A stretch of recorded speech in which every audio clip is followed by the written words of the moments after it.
Je viens de regarder Gourou, je sais que j'arrive un peu après la guerre, mais j'ai adoré. Et en tant que coach, eh bien, je trouvais que c'était intéressant de vous partager mon point de vue parce que clairement, c'est un film qui a fait couler beaucoup d'encre.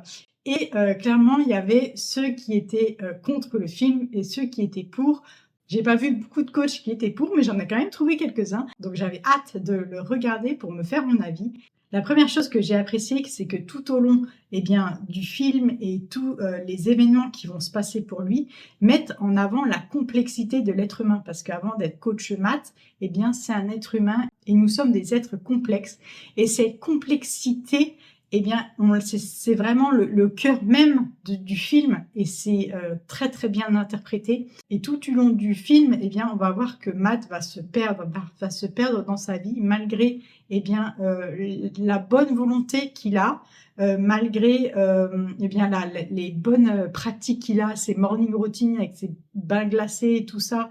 Il a l'air de faire attention à son hygiène de vie. Il croit vraiment en ce qu'il dit. Il partage des choses très intéressantes. Enfin, les petites bribes que l'on a de ces rassemblements de coaching de groupe. Et tout n'est pas tout blanc, tout noir dans la vie. Et l'être humain est complexe et on le ressent vraiment. Et c'est aussi l'objet de ce film. Et on peut se dire, ok, si il est coach en développement personnel, ça veut dire qu'il a fait en amont un gros travail sur lui et qu'il est vraiment très équilibré. Et il est vraiment la meilleure version de lui-même aujourd'hui pour pouvoir partager ces conseils-là à une très grande audience. Et en fait, pas forcément. Qu'avant d'être coach, il est aussi humain. Et il a aussi des blessures, il a aussi des failles. Et au fil des événements, il va sombrer du côté obscur de la force, si je peux dire ça comme ça. Et le point de bascule, déjà, s'opère au moment des retrouvailles avec son frère. Coach Matt qui retrouve son frère surtout par volonté de faire plaisir à sa conjointe.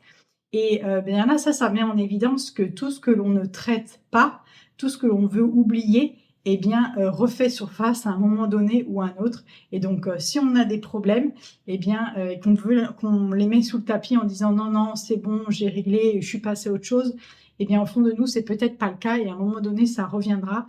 Et tout ce à quoi on persiste résiste.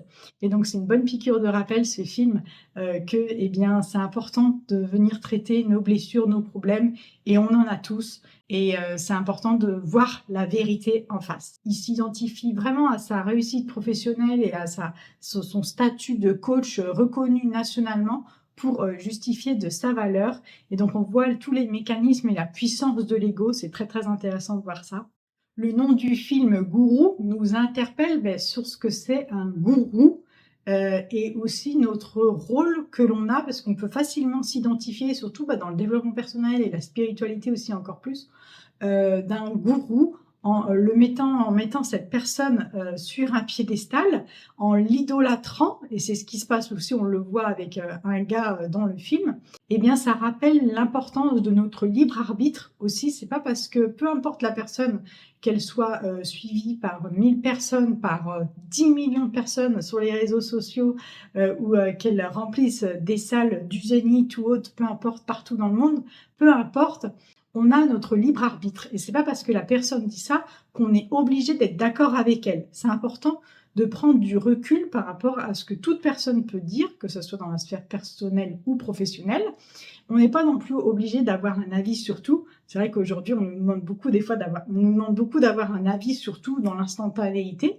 Et parfois, on n'a pas. Et l'effet de groupe que l'on a lors de ce séminaire apporte une énergie dingue.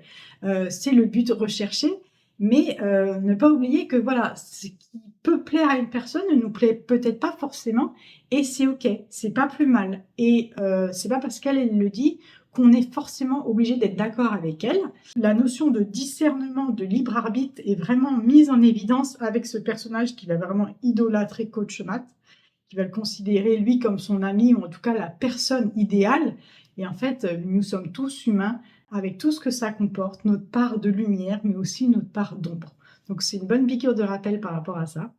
Il y a aussi un autre point de bascule qui a renforcé aussi la descente aux enfers du coach Matt, c'est la rencontre avec les journalistes et leur parti pris et aussi les discussions qu'il a pu avoir avec les autorités françaises autour de la légifération de ce métier de coach. Et aujourd'hui, même dans la communauté de coach, il y a aussi des débats. Parce qu'il y a ceux qui sont formés et ceux qui ne sont pas formés. Il y a ceux qui sont formés par des organismes indépendants, ceux qui sont formés par des organismes reconnus, certifiés et reconnus par l'État. Donc ceux qui sont certifiés et reconnus par l'État, forcément, ils le mettent en avant et ils se légitiment par rapport à ça. Et d'autres coachs qui ne le sont pas, ils disent qu'il n'y a que en coachant qu'on devient coach. Et donc il y a ces débats déjà au sein de la communauté de coachs. Et ce film le met en exergue. Et lui, forcément, vu qu'il s'identifie énormément à ce métier et qu'il a des blessures, des traumas de par le fait qu'il n'a pas fait d'études, et le parti pris de ces journalistes, eh bien, on le retrouve encore aujourd'hui dans beaucoup de reportages. Et pour avoir eu, moi, des parutions médias avec une autre activité, je confirme qu'il y a très souvent un parti pris des journalistes. Et avant que ce soit publié, on n'a pas la possibilité de voir ce qui va être produit. Et donc, c'est ce qui explique après que les personnes qui sont mécontentes du résultat parce que elles se sentent bafouées par ce qui a été dit et comment le discours est orienté, je pense surtout beaucoup aux thérapeutes, et bien après, elles sont enclines à vouloir engager des poursuites, des démarches judiciaires.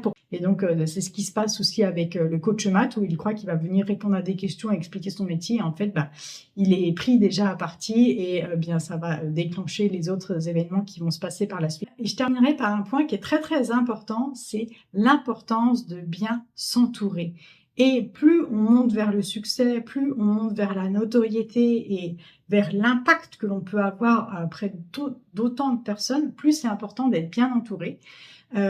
Parce que là, ce qui va se passer, eh bien, c'est que c'est son entourage aussi. Sa conjointe, elle va voir qu'il y a du changement, mais lui, il va avoir des œillères, il va pas l'écouter.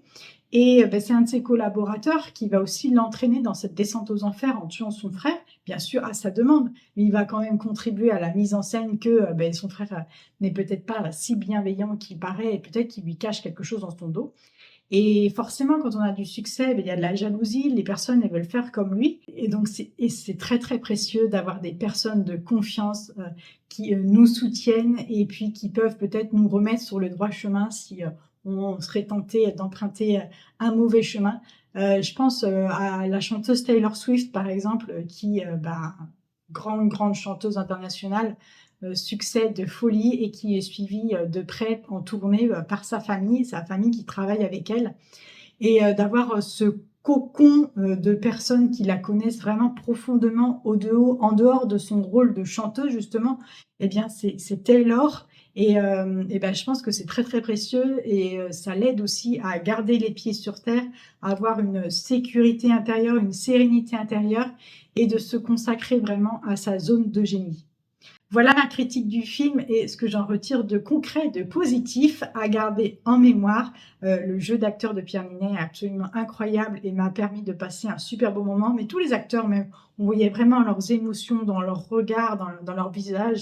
Et personnellement, je ne me suis pas du tout offensée de la problématique soulevée par le film sur le métier de coach, sur le fait de rendre obligatoire la certification, une certification reconnue par l'État pour toutes les personnes qui voudraient exercer le métier de coach, parce qu'il y a des très bons coachs, mais il y a aussi des charlatans. Et c'est intéressant de se poser la question, et je dirais que c'est valable aussi pour beaucoup d'autres professions, même celles réglementées par l'État.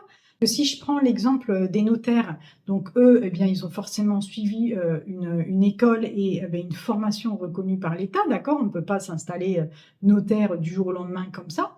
Et il y a des enjeux derrière légaux, administratifs et financiers quand on va chez le notaire.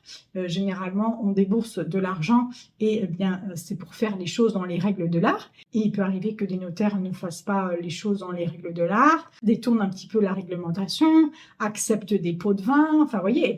Et quand on pousse la réflexion comme ça, eh bien, au final, on se rend compte que ça dépend pas que du métier, ça dépend aussi de l'humain et ça dépend surtout de l'humain derrière et sa volonté, son intention qu'il a de vouloir faire les choses bien ou pas. J'espère que cette vidéo vous a plu. N'hésitez pas à me dire dans les commentaires si vous avez regardé ce film et ce que vous en avez pensé. Si vous avez aimé cette vidéo, n'hésitez pas à mettre un petit pouce bleu et à vous abonner pour de prochaines vidéos. Je vous dis à bientôt. Bye bye.